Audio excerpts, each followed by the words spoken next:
আসসালামু আলাইকুম রহমতুল্লাহ।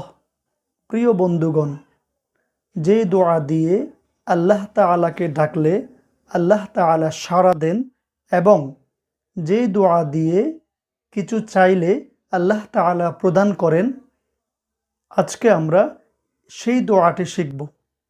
তাকে ইসমু আজম বলা হয়। তাহলে চলুন দোয়াটি শেখা যাক।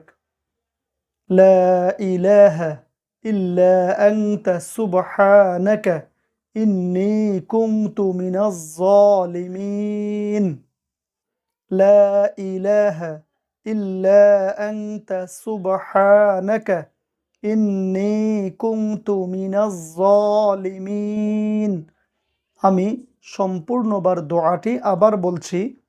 লা ইলাহা ইল্লা আনতা সুবহানাকা ইন্নী কুনতু মিনাজ জালিমিন।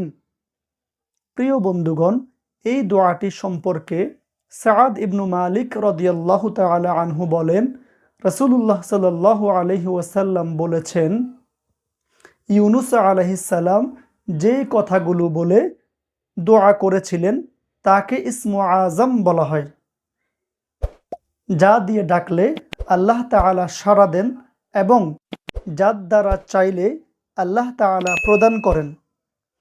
প্রিয় দিনী ভাই এবং বোনেরা, আমরাও আমাদের জন্য আল্লাহ তাআলার কাছে কিছু চাইলে এই ইসমু আজম বা দোয়া ইউনুস পাঠ করার পরে আল্লাহ তাআলার কাছে চাইব ইনশাআল্লাহ।